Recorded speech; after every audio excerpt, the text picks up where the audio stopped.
Toda cidade pequena guarda segredos. Alguns ficam escondidos em gavetas antigas, entre cartas amareladas e fotografias que ninguém mais quer ver. Outros são enterrados fundos, cobertos por camadas de silêncio, como se o tempo fosse capaz de apagá-los. Mas há segredos que não aceitam o esquecimento. Eles esperam, e quando decidem voltar, não pedem permissão.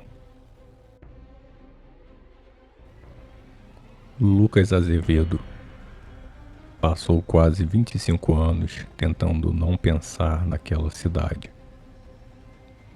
evitar o nome, ignorar as lembranças, convencer a si mesmo de que o passado, uma vez deixado para trás, permaneceria exatamente onde estava. Mas ele estava errado. A ligação chegou pouco depois das 6 da manhã. Curta, objetiva,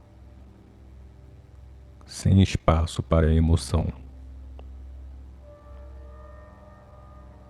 Seu pai havia morrido durante a madrugada. Não houve despedida. Não houve últimas palavras. Apenas o silêncio de uma casa grande demais para um homem que sempre falou pouco.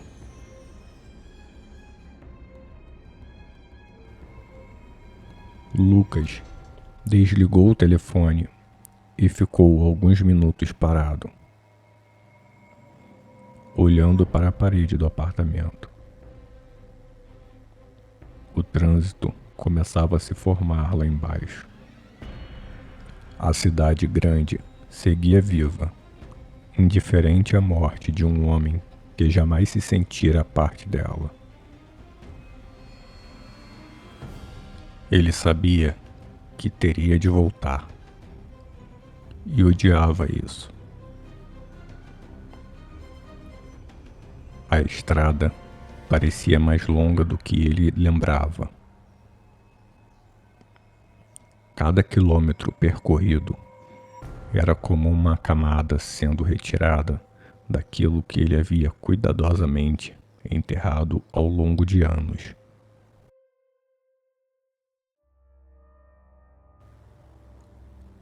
Quando a placa surgiu à beira da rodovia, o estômago de Lucas se contraiu. O nome da cidade continuava o mesmo. As letras gastas, a pintura descascada, como se ninguém tivesse se preocupado em atualizar nada desde a última vez que ele estivera ali.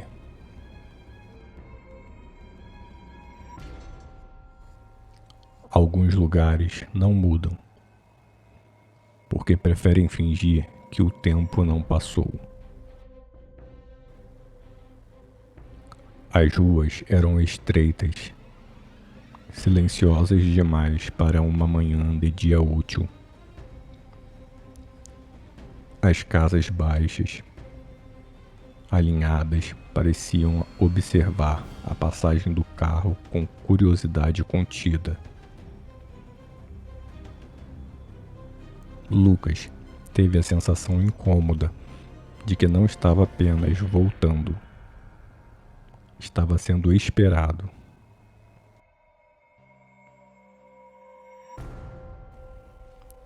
A casa do pai ficava no fim de uma rua sem saída. O portão rangeu ao ser empurrado, como sempre fazia. Nada lhe parecia diferente. E ainda assim, tudo parecia errado.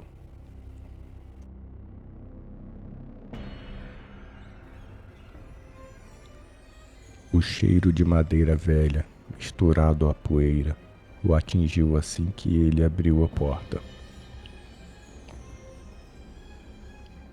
A mobília permanecia exatamente onde sempre esteve.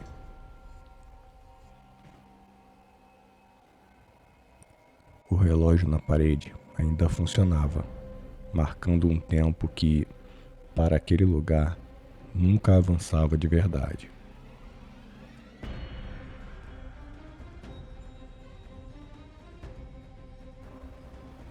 Lucas caminhou lentamente pelos cômodos, tocando objetos familiares com cuidado, como se eles pudessem quebrar, ou como se fossem capazes de falar.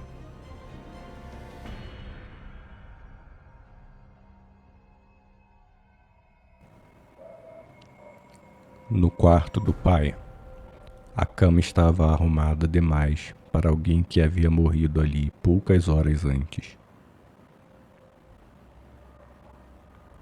Sobre a mesa da cabeceira, um copo de água pela metade. Ao lado, um rádio antigo desligado.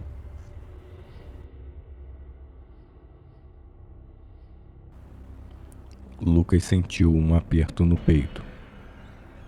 Não era tristeza.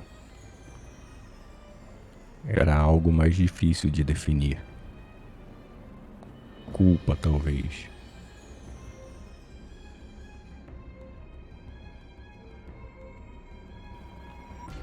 Eles não se falavam havia anos. Conversas esporádicas, telefonemas rápidos, assuntos sempre práticos, nunca o que realmente importava.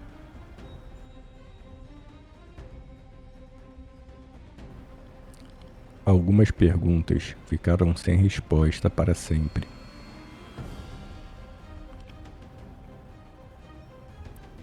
O enterro aconteceu naquela mesma tarde. Poucas pessoas compareceram.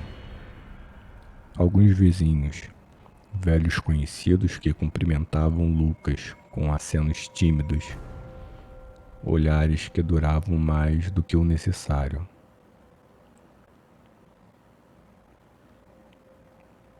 Naquela cidade, todos se conheciam e todos sabiam mais do que diziam.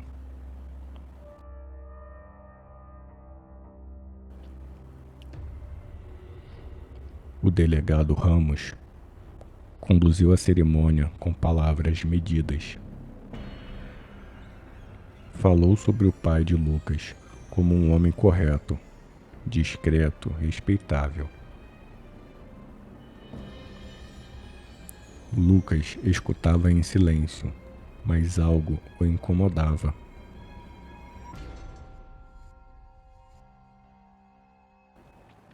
Uma frase, apenas uma. Quando o delegado mencionou que certos acontecimentos do passado deveriam permanecer enterrados para o bem de todos, Lucas sentiu um arrepio percorrer a espinha.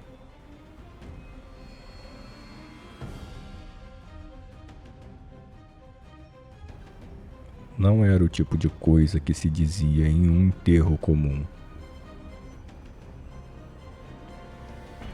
Ele olhou ao redor, tentou encontrar alguma reação, mas os rostos permaneciam impassíveis.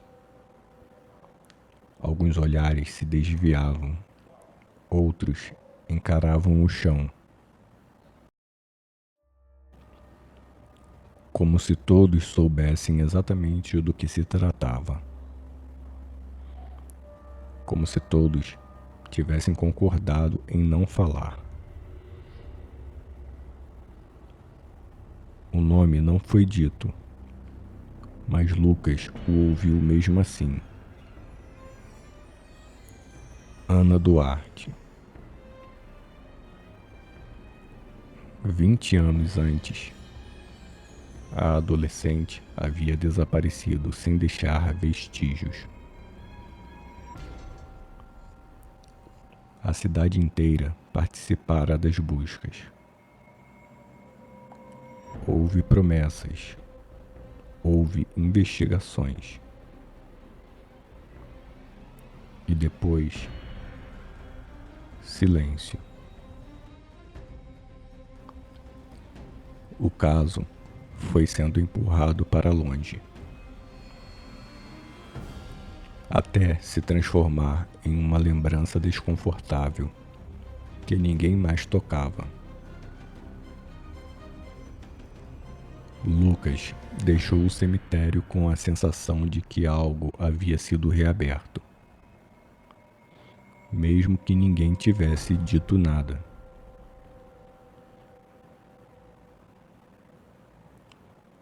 Ao se aproximar do carro, percebeu algo diferente no para-brisas. Um envelope. Branco, simples, sem qualquer identificação. Ele olhou ao redor, mas o cemitério já estava quase vazio. Não havia ninguém por perto. Lucas pegou o envelope com cuidado, como se ele pudesse morder. Dentro, encontrou fotografias antigas, imagens desbotadas pelo tempo. A maioria mostrava ruas da cidade, o festival anual, pessoas sorrindo para a câmera. E então ele viu Ana, mais jovem do que ele lembrava, sorrindo de um jeito que fazia parecer impossível que algo ruim pudesse acontecer com ela. Havia também uma fita cassete. Na etiqueta, escrita com caneta azul, uma frase curta: "Você também mentiu." O coração de Lucas acelerou. Ele não se lembrava da última vez que alguém tivesse usado fitas cassete naquela cidade, ou na vida dele.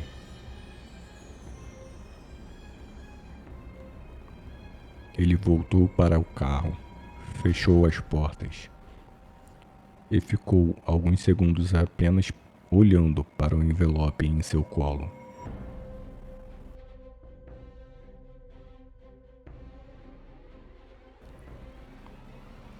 Quem havia deixado aquilo ali? E por que agora?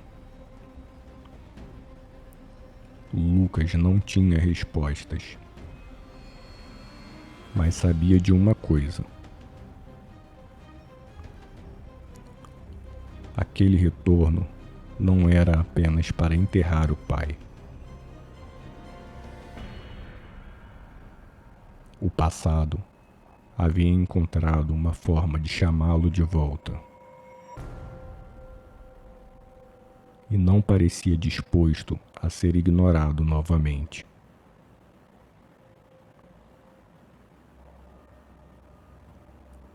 Enquanto o motor do carro ligava, Lucas teve a estranha certeza de que, a partir daquele momento, nada mais permaneceria enterrado.